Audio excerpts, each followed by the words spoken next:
If you can't wait until tomorrow, BBC Three premieres the next gripping episode of Spooks after I'm with Stupid. 3! Get on with it. Oh, she's a prostitute. I brought her in for Paul. She's just about to go for his bishop.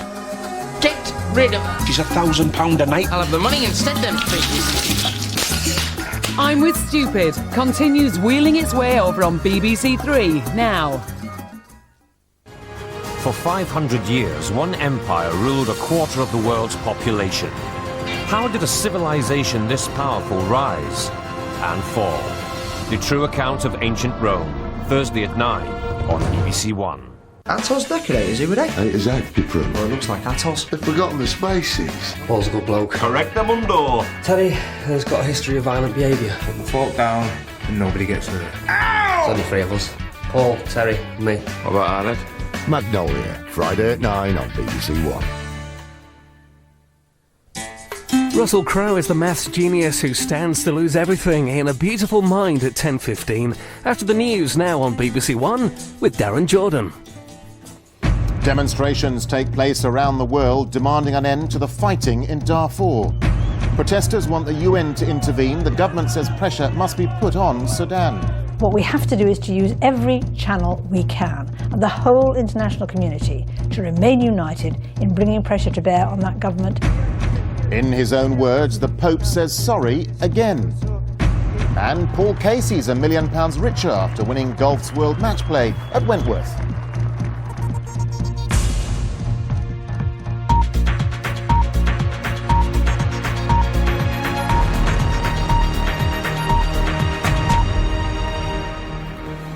Good evening. Demonstrations have been taking place around the world demanding an end to the conflict in Sudan's Darfur region.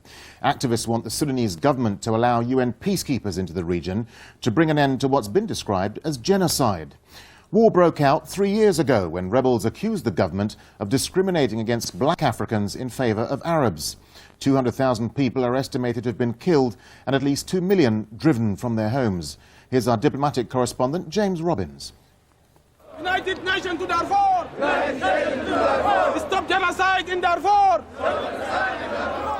A day of protest around the world as demonstrators, some with berets in UN blue, demand a United Nations peacekeeping force for Darfur.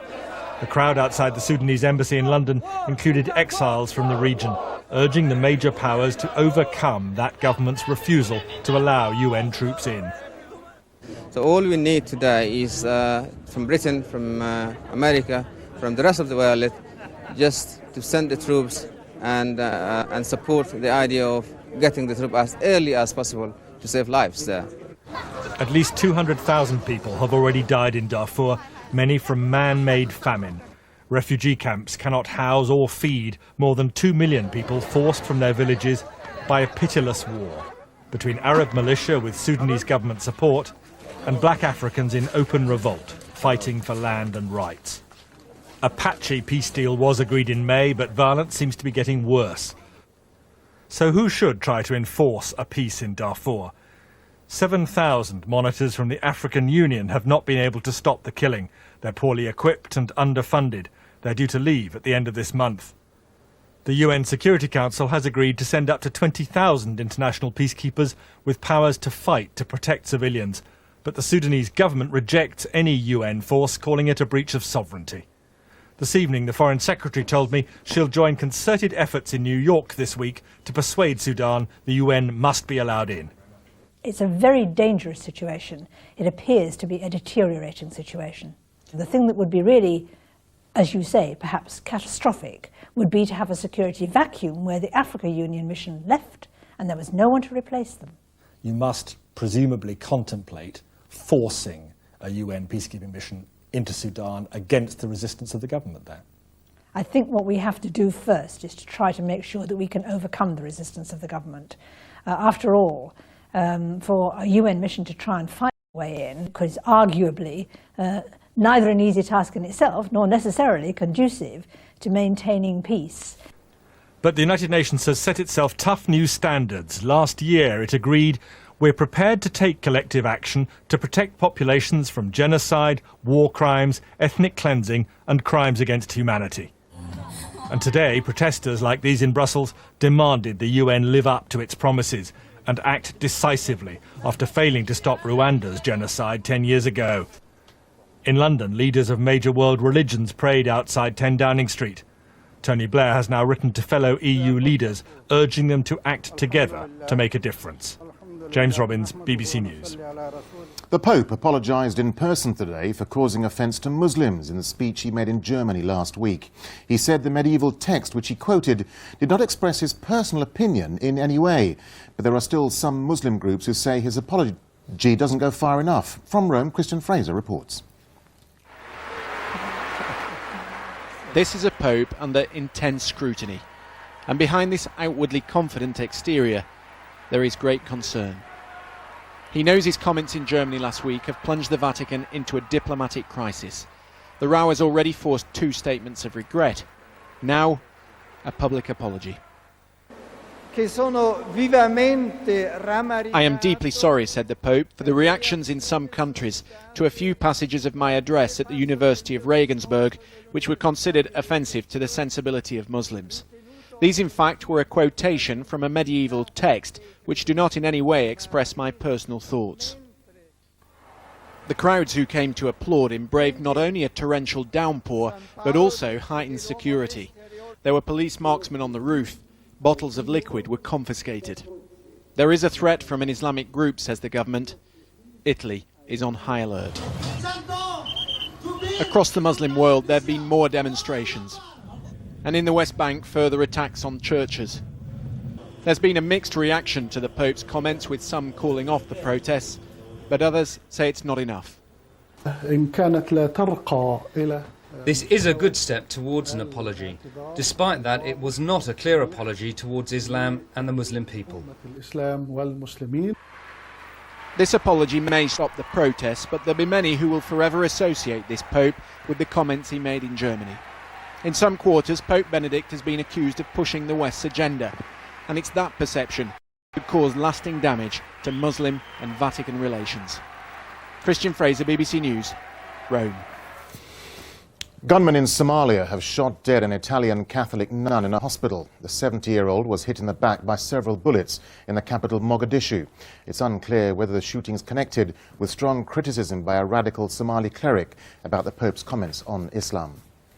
NATO says hundreds of Taliban fighters have been killed over the past fortnight during its biggest military offensive yet in southern Afghanistan. The British general commanding the NATO troops said Operation Medusa had proved that the Taliban could be defeated. 14 British servicemen were killed at the outset when an RAF Nimrod plane crashed. The Liberal Democrat leader, Sir Ming Campbell, has been forced to make a fresh defence of his tax plans. He wants to cut income tax but raise environmental taxes. Well, let's talk to our political correspondent, Vicky Young, who's at the Lib Dem Party conference in Brighton. Vicky, so why are these tax plans so controversial then? Well, it is controversial because the plan is to ditch the current policy, which is a 50p tax rate on the highest earners. Now, instead, the emphasis will be on the environment. And tonight, Sir Ming Campbell launched one of his party's biggest ever national campaigns to try and explain why he thought that airlines and the owners of gas-guzzling cars should be taxed much more. It will help in the battle to safeguard our planet for future generations. It will also shift the tax burden from hard-working people onto the polluter. More than 28 million people will receive a tax cut from these measures. And Vicky, some warm words today about its predecessor, Charles Kennedy. That's right. He praised him for the way that he relates to voters and to the British people. And he said that really it would be madness for any leader not to have Charles Kennedy on his team. Now, Mr. Kennedy is due to come here on Tuesday and make a speech, the first time he's done so since he was ousted as leader. And I think many people expect him to have a very, very warm welcome. Of course, the danger is that many in the audience may regret what they've lost. Vicky, thank you. Young black men are still being unfairly targeted by the criminal justice system. That's the view of one of the country's most senior ethnic minority officers. Chief Superintendent Ali Desai says wrong assumptions about communities are deeply ingrained in the culture of those who deliver justice, as Barney Chowdhury reports. Fred Nelson's a carpenter from London. He says he's been stopped and searched by the police dozens of times because he's black. They have their reasons, for whatever reason, you know? Skin or you know, you look like blah, blah. It's the usual thing. Most black people get used to that, and we do. I mean, I've got used to it when I was way in my teens, and I mean, now I'm way past that, but I still, you know, it still happens. So, you know, you just get used to it. Fred's not alone. The very latest Home Office figures reveal that if you're black, you're 6 times more likely to be stopped and searched than if you're white. The main reason will be that the police suspect you have drugs. You're also 3 times more likely to be arrested if you're black. We know that it is white middle-class men who are predominantly drug users, but it is black men who are disproportionately stopped and searched and being locked up. We believe that is racial discrimination by the criminal justice system at the point of delivery. Chief Constables admit there is a problem, but say things are getting better. We've been working at this very hard, better training. We've changed the whole way that we recruit officers, more involvement with the community, and a huge emphasis on the way that we monitor stop and search, including, again, involving independent groups and people from the community be able to come in and look at the forms, look at the procedures that we are using. The police believe stop and search remains a useful tool in their fight against crime, but black people say they want it to be used more fairly and effectively. Barney Chowdhury, BBC News. Now with news of some big games in the Premiership and the rest of the day's sport, here's Mary Rhodes. Mary? Thank you, Darren. Good evening. Yes, there were some very significant results today. Match of the day 2 will have all the goals and highlights. You haven't got long to wait. It's at 10:15 on BBC 2. But I'm about to give you the results. So if that will spoil your evening, now's the time to look away and turn the sound down just for 30 seconds. Well, Arsenal brought Manchester United's 100% record to an end. The Gunners' 1-0 victory was their first win of the season. Emmanuel Adebayo was the scorer. Chelsea were reduced to 10 men but held on to beat Liverpool thanks to Didier Drogba's goal. Elsewhere, Blackburn Rovers beat Manchester City 4-2 to move off the bottom of the table. Tottenham and Fulham finished goalless and Newcastle beat West Ham 2-0. So Portsmouth remain the unlikely leaders of the Premiership, with Manchester United and Chelsea level on 12 points. And they're 1 point ahead of Everton. Well, there was no shortage of incident at Easter Road as Hibernian beat Rangers 2-1 in the Scottish Premier League. Chris Killen was one of 2 players sent off in separate incidents towards the end of the match. But that was after he'd scored both his side's goals, the second coming 10 minutes from time to restore Hibs' lead. The result means Rangers stay 4 points adrift of leaders Celtic. Hearts move above Rangers into second in the table after they beat Motherwell 1-0 at Fir Park. Paul Casey is celebrating winning golf's richest tournament, the World Match Play Championship at Wentworth. He completely outplayed the American Sean McKeel for a record 10-8 margin in the final. Ollie Foster reports. Tomorrow, Paul Casey will join up with his Ryder Cup teammates, confidence brimming and £1 million richer. No doubt the first round in Ireland will be on him. The man he beat today isn't in the American team, but Sean McKeel had knocked out Tiger Woods at Wentworth. Just a shame his form completely deserted him. This was the final few had predicted, and it was the most one-sided in the history of the tournament as well. Casey took the lead by the 4th, and though he was only 3 up after the morning round, he steadily pulled away in the afternoon, and it was all over with 8 holes to go. Now he has to turn all those pounds into European points. This week has been wonderful preparation for next week. I haven't thought about that too much. I mean, I've really stayed focused on the moment and tried to take every hole as it came, every shot as I had to play it. And very proud of the way I stayed focused throughout the whole week. £1 million does do that to you. But as long as he hasn't peaked too early, he should be a key player for the European team next week. Ollie Foster, BBC News. Well, finally, Essex have retained cricket's one-day league title despite losing to Durham, and they have been relegated from the Pro 40 Division 1. Both sides were relying on other results to go their way, so despite losing at Chester-le Street, Essex were able to celebrate holding on to the title. And that's all the sport from me for this evening. Darren. Mary, thank you. Now, if you thought traditional records were a thing of the past in this digital age, think again. Vinyl singles are making a comeback, and it's being driven by teenagers. Sales have pushed past the 1 million mark for the first time in 8 years. John Brain reports. It had been consigned to the dustbin of musical history. But a new generation is bringing the 7-inch single back to life. Lloyd Allen does own an iPod, but it's vinyl that's captured this 16-year-old's imagination. It's just the idea of having it, and not something that's digital and on your computer. It's something you can actually have and hold and, you know, treasure. That's what I like about the idea of them. Oh, listen, this is that song you got.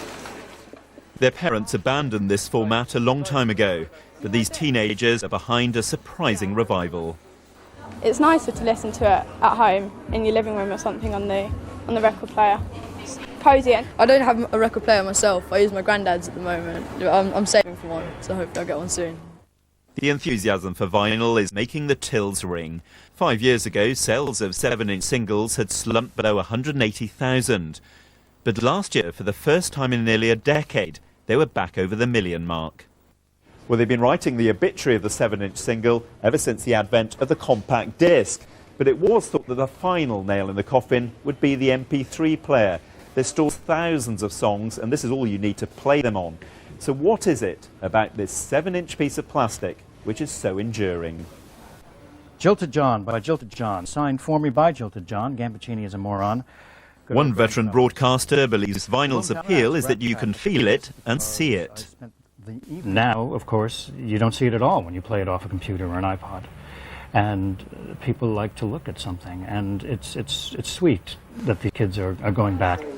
And by going back, they're taking the music industry forward in an unexpected direction. John Brain, BBC News. Let's get the latest on the weather now with Darren Bett. Darren. Thanks very much indeed, Darren. It's going to turn windy over the next few days. Atlantic winds will start to sweep in some rain tomorrow, mainly for Scotland and for Northern Ireland. May catch one or two spits and spots of rain tonight from this band of thicker cloud that's continuing eastwards. And then behind it from the west, we'll see some clearer skies. A little bit of mist and fog here and there. Not too cold, 10, 12 degrees. But signs of some rain heading into Northern Ireland by dawn. Any mist and fog will clear away and we'll get some sunshine for a while. But that rain will sprint into Northern Ireland, a wet morning. The rain moving into Scotland through the afternoon, eventually into the western side of England and Wales. Following the rain band, we'll see a mixture of sunshine and showers for Northern Ireland. Some of the showers could be on the heavy side, and certainly some pretty heavy rain coming into the southwest of Scotland. A wet picture through the afternoon across the western side of the country, but at the east probably staying dry until late in the day, and perhaps some sunshine in Aberdeenshire.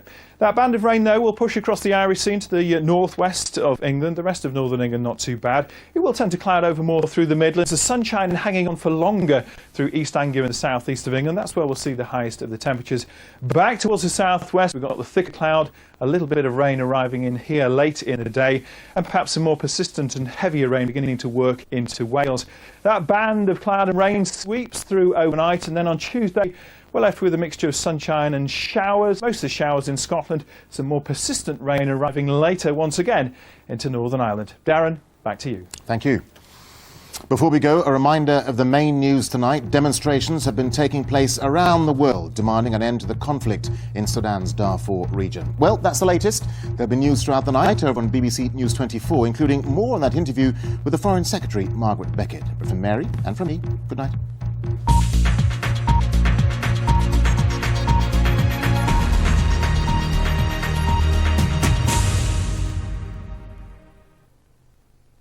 He saw the world in a way no one could have imagined. Russell Crowe has a beautiful mind. Next on BBC One.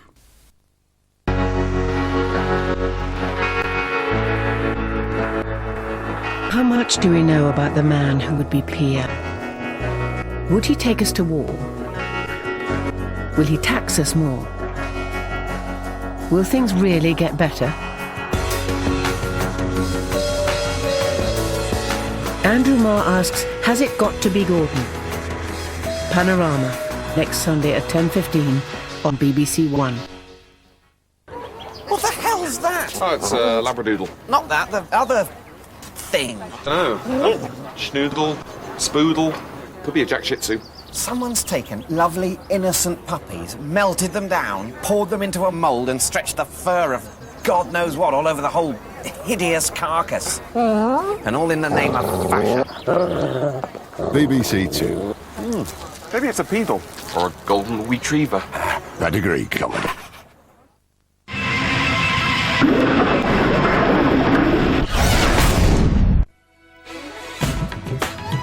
Minnie Driver and Patrick Swayze check out Graham Norton's Bigger Picture. A new series starts tomorrow at 10:35 here on BBC One. Now, Russell Crowe is a mathematical genius on a painful journey in Ron Howard's Oscar-winning A Beautiful Mind.